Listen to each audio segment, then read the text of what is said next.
Nazi gold, secret missions. Hollywood legends were forced to shoot in muddy trenches for months. The 60s brought us authentic that real veterans couldn't tell the difference between film and their nightmares. Ever wondered which military advisor stormed off set when a director refused historical accuracy? 1. The Longest Day, 1962. Imagine needing 3 directors, 5 armies, and 23,000 extras just to film one battle. The Longest Day threw $10 million at recreating D-Day with fanatical precision, making it the most expensive black and white film until Schindler's List. Producer Darryl F. Zanuck was so obsessed with authenticity that he hired actual D-Day commanders as consultants and shot on the real Normandy beaches. The film features 42 international stars, including John Wayne, Sean Connery, and Henry Fonda. But here's the kicker. Most of them worked for pennies just to be part of cinema history. When a studio executive suggested adding a love story, Zanuck reportedly snapped, "This is the biggest military operation in history, not a love story." The film's brutally realistic approach shocked audiences used to sanitized war, with Variety calling it warfare experienced at a level of reality never before attempted.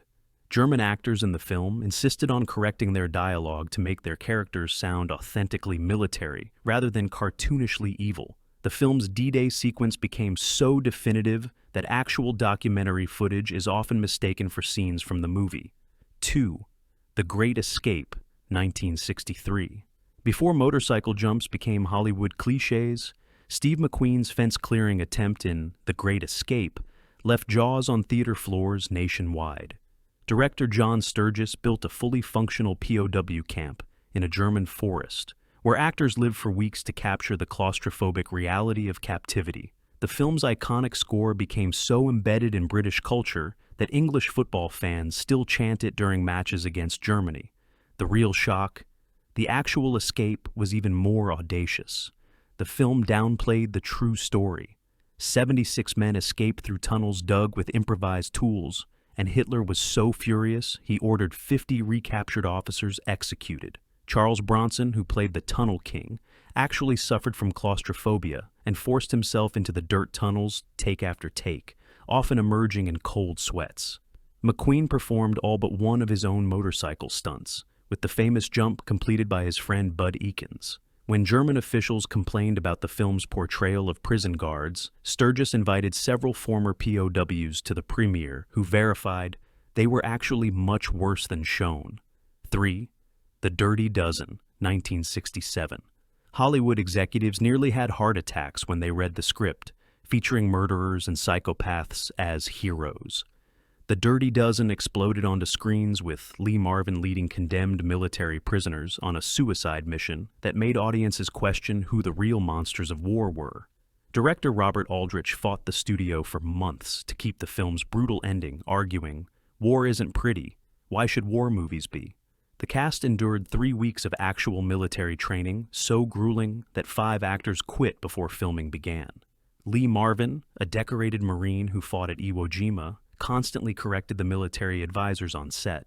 The film's chateau assault sequence was so realistic that several veterans walked out of screenings, with one telling Variety it brought back the smell of death. The infamous trench knife scene was filmed in one take because actor John Cassavetes couldn't bear to repeat it. The film's controversial portrayal of warfare as morally corrupting, rather than ennobling, caused conservative critics to label it anti-American, while it simultaneously became required viewing at several military academies for its depiction of unconventional warfare. 4. Where Eagles Dare, 1968. 2 words, Castle Invasion. Where Eagles Dare features the most ambitious fortress assault ever filmed, with Richard Burton and Clint Eastwood battling through an Alpine stronghold so treacherous that 3 stuntmen were hospitalized during production. The film's cable car sequence was shot without safety nets 3,000 feet above jagged mountain peaks, with Eastwood refusing a stunt double. Author Alistair MacLean wrote the screenplay and novel simultaneously, creating plot twists so complex that even the actors weren't given complete scripts until filming their final scenes. The production team counted every bullet fired in the film, a staggering 6,374, then the record for most ammunition used in a movie, German viewers were shocked by the film's authentic military details, wondering how British filmmakers obtained such classified information about Schloss Adler, a real Nazi intelligence headquarters. Clint Eastwood, still establishing himself as an action star, kills more people in this single film than in all his Dollars trilogy, westerns combined. The movie's influence reaches beyond cinema. The British SAS has reportedly used the film during tactical training exercises to demonstrate infiltration techniques. Fifth Battle of the Bulge, 1965. Tank battles so realistic that military historians use them as teaching tools. Battle of the Bulge deployed actual Sherman tanks borrowed from the Spanish Army, creating earth-shaking combat sequences across frozen landscapes that cost more than the entire budgets of most 60s films. When told the timeline was historically inaccurate, producer Milton Sperling famously replied, "I'm making a war movie, not a war." The film's controversial departure from historical accuracy enraged President Eisenhower so much that he publicly denounced it after a White House screening. Despite this, its battle choreography was revolutionary, with cinematographer Jack Hildyard developing new camera mounts to capture inside-the-tank perspectives never before seen by audiences. The production became notorious for its dangerous working conditions, with temperatures dropping so low during the winter shoot that fuel froze in the tank's engines. Actor Robert Shaw studied captured Nazi footage to perfect his portrayal of German tank commander Colonel Hessler, creating a villain so unnervingly human that German audiences found themselves uncomfortably sympathetic. 6. Von Ryan's Express, 1965. Frank Sinatra commanding a hijacked Nazi train through the Alps while being pursued by the Wehrmacht. Von Ryan's Express turned a prison break into a high-speed chess game with actual locomotives. Director Mark Robson convinced Italian railway authorities to give him control of miles of track and multiple trains, creating authentic crashes that wouldn't be attempted again until The Bridge on the River Kwai. The film's shocking ending wasn't in the original script. Sinatra insisted his character die, arguing, "In war, not everyone gets to go home." This decision cost him $250,000 in potential sequel earnings, but earned him critical respect.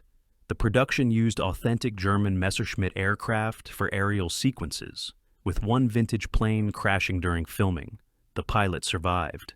Sinatra, known for doing single takes, actually requested multiple reshoots of the tunnel escape sequence, telling the crew, "If we're going to show war, let's show how terrifying it really is." The claustrophobic train compartments weren't sets, but actual vintage rail cars, with cameras mounted in innovative ways that influenced action filmmaking for decades. 7. Hell is for Heroes, 1962. Before Saving Private Ryan showed the psychological cost of combat, Hell is for Heroes had the courage to portray American soldiers as frightened, exhausted men rather than superheroes. Steve McQueen's haunting performance as a battle-addicted soldier was so disturbing that military advisors on set questioned whether the film was appropriate for American audiences.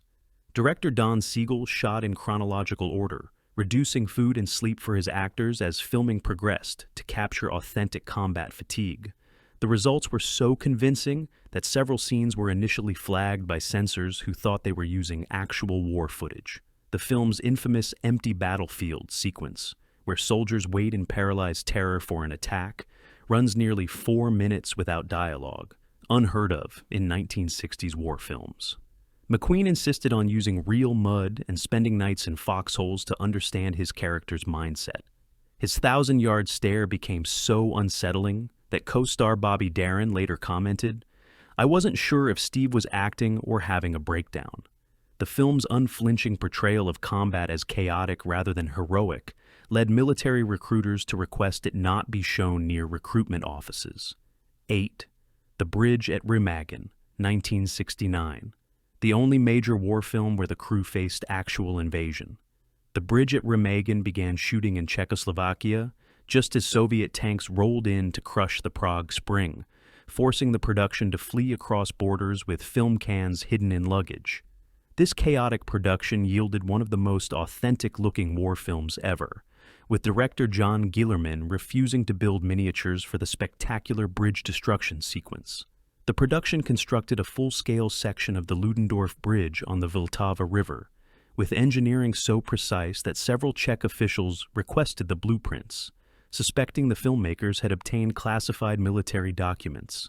The film portrays both American and German soldiers with moral complexity rare for the era, showing Germans defending the bridge as ordinary men following orders rather than fanatical Nazis. Actor Robert Vaughn interviewed actual Remagen veterans, incorporating their mannerisms into his performance as the conflicted Major Kruger. The film's bridge collapse sequence required so much explosive power that nearby villages had to be temporarily evacuated.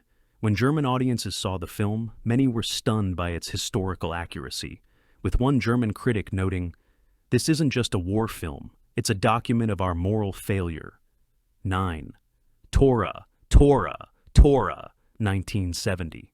Hollywood meets Japan in the first major international co-production about World War II.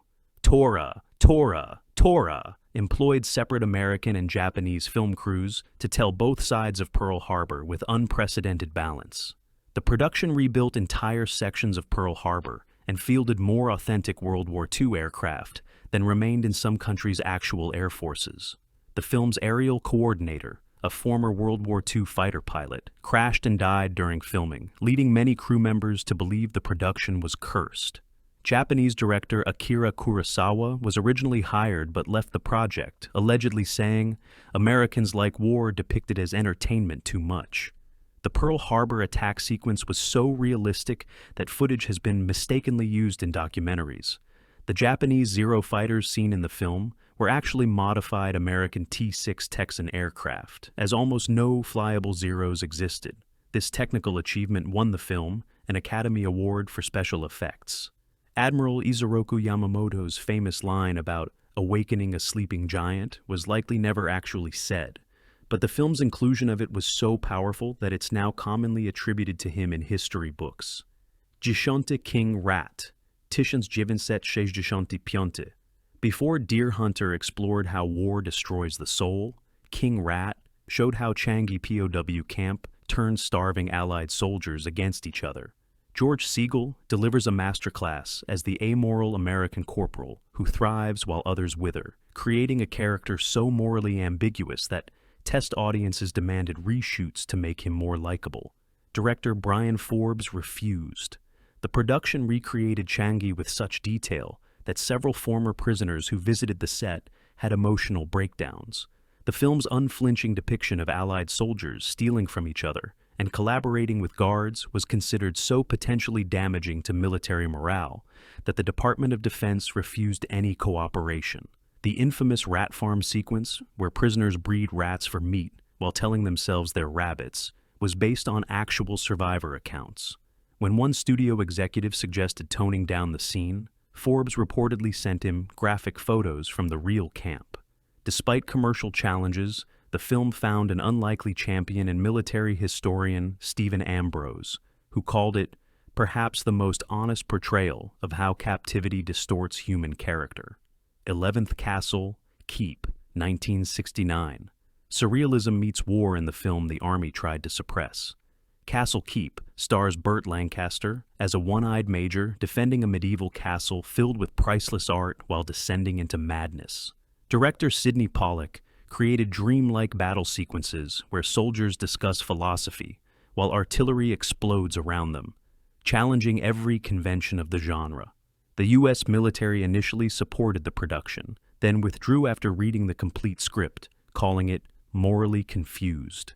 Pollack shot on location in Yugoslavia with hundreds of local extras, many of whom had actually fought in World War II, and corrected military details between takes. The film's castle interior shots feature authentic 15th century artwork on loan from European museums, creating the most culturally valuable film set ever assembled. Lancaster insisted on performing his own stunts despite a recent knee injury, leading to the distinctive limping gait that makes his character seem perpetually wounded. The film's controversial brothel sequences and religious imagery caused it to be banned in several countries, with one Italian critic calling it American blasphemy against European suffering. Today, filmmakers from Coppola to Malick cited as the hidden masterpiece that liberated war cinema from propaganda for human life. 13 Anzio, 1968. The battle film, so authentic that veterans couldn't watch it. Anzio recreates one of the war's bloodiest stalemates, with Robert Mitchum and Peter Falk navigating Italian beaches, turned killing fields. Director Edward Dmytryk, himself a victim of the Hollywood blacklist, brought personal understanding of persecution to the film's portrayal of soldiers caught between incompetent leadership and murderous enemies.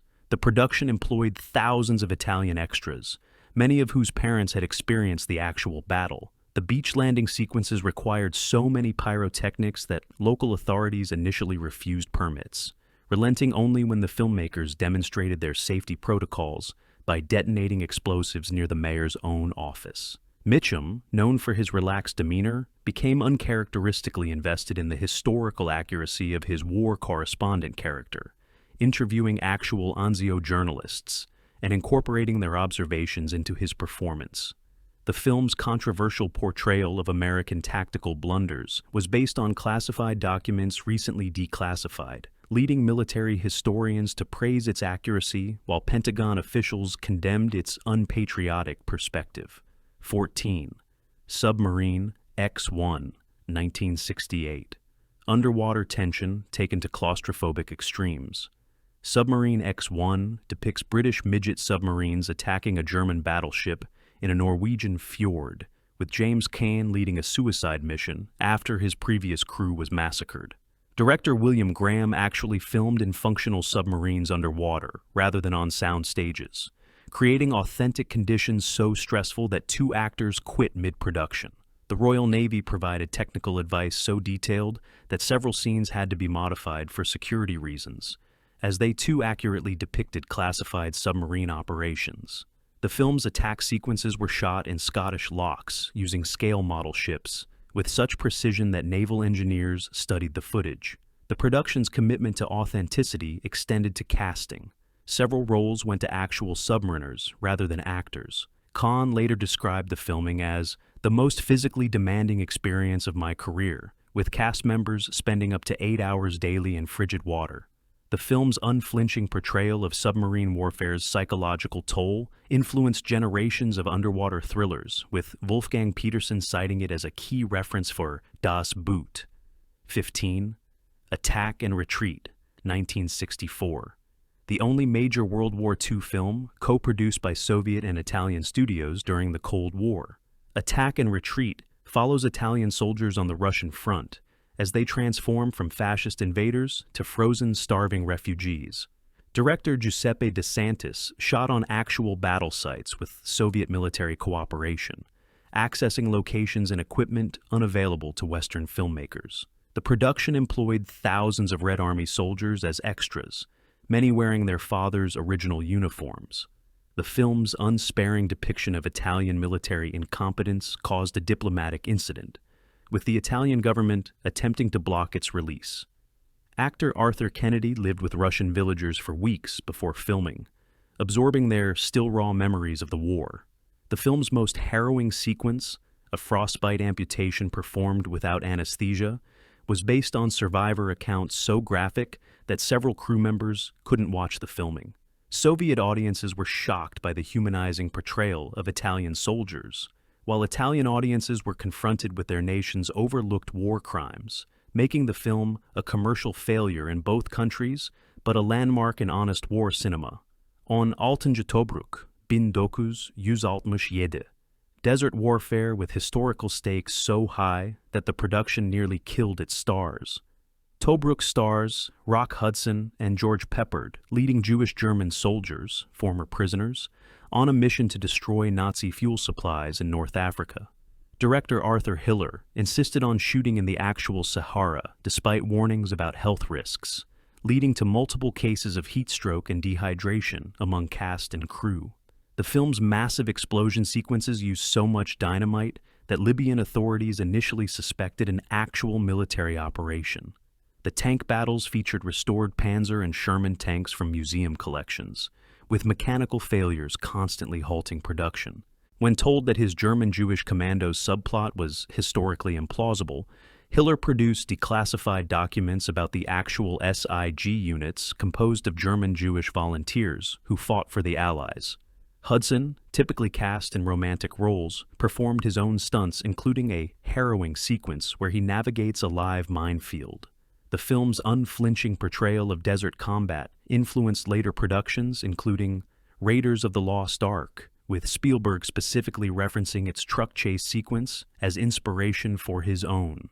17. Ambush Bay, 1966. The Pacific Theater's forgotten brutality captured on film. Ambush Bay follows Marine commandos on a desperate mission through Japanese-held Philippines to extract a code expert. Unlike European theater films with their picturesque villages, director Ron Winston plunged his cast into authentic jungle conditions, filming in actual Philippines locations where fighting had occurred just 2 decades earlier. The production employed Filipino veterans as consultants, many of whom broke down during filming, as scenes triggered combat memories. The film's jungle combat sequences were so physically demanding that star Hugh O'Brien later revealed the cast lost an average of 18 pounds during the 2-month shoot. When military advisors suggested softening the portrayal of Japanese tactics, Winston instead doubled down, incorporating rarely discussed war crimes based on survivor accounts. The film's controversial finale, showing the mission's Pyrrhic success, divided audiences expecting traditional heroism. Actor Mickey Rooney, himself a Bronze Star recipient for his World War II service, insisted that his character's death scene be reshot multiple times until it captured the inglorious reality of combat death as he had witnessed it. Though commercially unsuccessful, the film became required viewing at Marine Corps training facilities for its tactical accuracy. 18. The Secret War of Harry Frigg, 1968. Before Inglourious Bastards mixed comedy with W2, The Secret War of Harry Frigg had Paul Newman as a professional troublemaker sent to escape from a comfortable Italian prison camp. Director Jack Smite transformed a potentially lightweight comedy into a surprisingly nuanced exploration of class divisions within military hierarchy, with Newman's enlisted man outsmarting both enemy and Allied officers. The production secured permission to film in authentic Italian villas that had served as actual German headquarters, lending the comedy unexpected historical weight. Newman, known for his political activism, specifically requested script changes to highlight the often overlooked contributions of enlisted men rather than officers, based on his own naval service during the war. The film's depiction of Italian forces as reluctant, even comical participants in the war caused protests from Italian-American organizations, but was defended by Italian director Roberto Rossellini as painfully accurate. Despite its comedic framework, the film includes a surprisingly authentic escape sequence based on declassified OSS training materials, with techniques so effectively portrayed that several were omitted at the Pentagon's request. 19. The Devil's Brigade, 1968. The true story of misfits who became legends. The Devil's Brigade depicts the formation of the 1st Special Service Force, a joint Canadian-American commando unit that inspired modern special forces. William Holden leads a band of military convicts and disciplined Canadians who transform from enemies into elite warriors. Director Andrew V. McLaglen secured unprecedented military cooperation, filming at actual training facilities with serving Special Forces members as technical advisors. The production's mountain combat sequences were filmed in actual alpine conditions, so dangerous that insurance companies initially refused coverage. Several actors, including NFL star Joe Kapp, performed their own stunts in sequences so physically demanding that the film's training montage has reportedly been shown to actual military recruits as a challenge. The film's authentic portrayal of special operations techniques was so accurate that certain sequences were edited at the request of the Department of Defense to avoid revealing still-used tactics. When survivors of the actual unit attended the premiere, one reportedly stood up and declared, "They got it right. That's exactly how it was. We hated each other until we realized we needed each other to survive." 20. Counterpoint, 1968. Classical music meets warfare in the film, critics couldn't categorize. Counterpoint stars Charlton Heston as a conductor forced to perform for a cultured Nazi general while planning his orchestra's escape. Director Ralph Nelson constructed a fully functional concert hall in the Austrian Alps, employing actual philharmonic musicians who performed complete pieces during filming rather than miming to recordings. The film's central moral dilemma, whether art can transcend national enmity, was based on actual incidents where German officers protected cultural figures while participating in atrocities against civilians. Maximilian Schell's portrayal of the music-loving Nazi colonel was so unnervingly sympathetic that several Jewish organizations protested until learning Schell himself had fled Nazi persecution as a child. Heston spent 6 months learning to conduct convincingly, with legendary conductor Josef Krips coaching him between takes. The film's climactic escape sequence during Beethoven's Fifth Symphony used innovative sound design that synchronized gunfire with musical crescendos, creating an audio experience so disorienting that it influenced later directors, including Francis Ford Coppola, who cited it as inspiration for Apocalypse Now's helicopter attack sequence. 21st, Beach Red, 1967. The Pacific War's brutality uncensored. Beach Red follows Marines assaulting a Japanese-held island, with director Cornell Wilde creating combat sequences so realistic that several veterans complained they triggered PTSD. Unlike most war films of its era, Beach Red employed flash-cut editing to depict soldiers' memories and fears during battle, a technique so innovative that film schools still study its psychological impact. The production filmed on actual Pacific beaches where fighting had occurred, with local workers occasionally uncovering human remains during set construction. The film's controversial portrayal of Japanese defenders as individuals rather than stereotypes was nearly unprecedented, with Japanese soldiers shown missing their families just as Americans did, a humanizing approach that caused several distributors to reject the film. Wilde, himself a World War II veteran, insisted on authentic details other films sanitized: body parts after explosions, panic-induced vomiting during combat, and soldiers crying in terror. The film's graphic violence nearly earned it an X rating until Wilde successfully argued that sanitizing combat did a disservice to veterans' experiences. Though commercially unsuccessful, Beach Red influenced a generation of filmmakers, with Spielberg acknowledging its DNA in Saving Private Ryan's opening sequence. 22nd, The Train, 1964.